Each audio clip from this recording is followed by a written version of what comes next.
घरच्या घरी गव्हाच्या पिठापासून एकदम कुरकुरीत असा खाकरा तुम्ही बनवू शकता। ही रेसिपी फॉलो करा आणि मला कमेंट करून तुम्ही नक्की सांगायला येणार आहात की वाह काय खाकऱ्याची रेसिपी होती। 1 कप इथे गव्हाचं पीठ घेतलेलं आहे। 2 टेबलस्पून बेसन पीठ आपल्याला घ्यायचं आहे।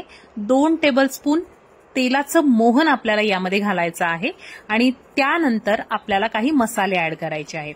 तर आज मी बनवते आहे पावभाजी खाकरा। आपण जनरली खाकराच्या दुकानात गेल्यावर भरपूर व्हरायटीमध्ये खाकरा मिळतात। तर पावभाजी खाकरासाठी इथे मी 1 टेबलस्पून पावभाजी मसाला, 1 टीस्पून लाल तिखट, 1/4 टीस्पून हळद घेतलेली आहे, चवीनुसार मीठ, थोडी कसुरी मेथी आपल्याला यामध्ये ऍड करायची आहे, भाजून ऍड करा। चिमूटभर हिंग आपल्याला ऍड करायचा आहे, 1/4 टीएसपी गरम मसाला आणि 1/4 टीएसपी आपल्याला चाट मसाला ऍड करायचा आहे आणि 1 टीएसपी हिरवी मिरची आणि लसूणची पेस्ट आपल्याला छान यामध्ये मिक्स करायची आहे। थोडीशी मिक्सरला बारीक वाटून घ्या, नाहीतर तुम्ही थोडंसं कुटून घेतलं तरीही चालेल, पण थोडी बारीक हवी आपल्याला, ज्यामुळे लाटताना आपला जो खाकरा आहे तो फुटणार नाही।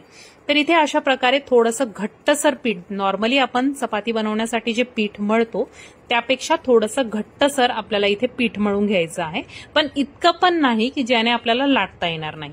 त्यानंतर थोडासा तेलाचा हात लावून इथे मी अशा पद्धतीने पीठ तयार केलेलं आहे आणि 20 मिनिटांसाठी याला ठेवून देणार आहे।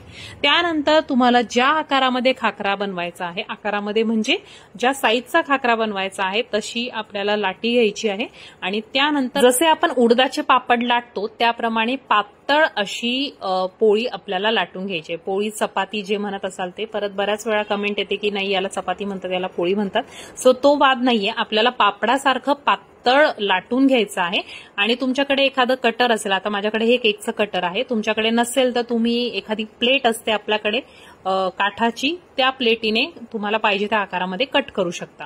तर इथे मी साधारणतः 6 इंचाचा माझ्याकडे कटर आहे आणि इथे थिकनेस मी तुम्हाला दाखवते, पापडासारखीच थिकनेस मी याची ठेवलेली आहे। आता लो टू मीडियम गॅस आपल्याला करायचा आहे आणि याला भाजण्यासाठी थोडासा वेळ लागतो।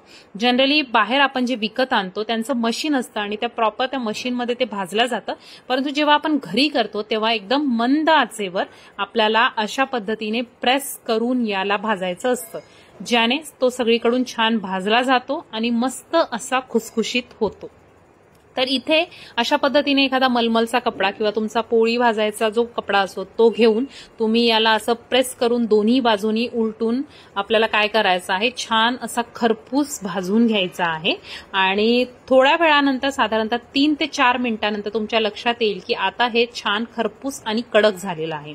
तर इथे तुम्ही बघाल तर खाकरा मस्त भाजून झालेला आहे दोन्ही बाजूनी आणि अशा पद्धतीने तुम्ही जेव्हा याला मोडाल तर एकदम छान टेस्ट आणि मस्त लेअरवाला खाकरा तयार होतो। खूप डिलिशियस याची टेस्ट लागते, नक्की ट्राय करून बघा। व्हिडिओ आवडला तर लाईक, शेअर, सबस्क्राईब करायला विसरू नका। चॅनलवर नवीन असाल तर फॉलो करा। तुमच्या नातेवाईकांना, मैत्रिणींना हा व्हिडिओ शेअर करा। भेटूयात एका नवीन व्हिडिओत। Bye bye.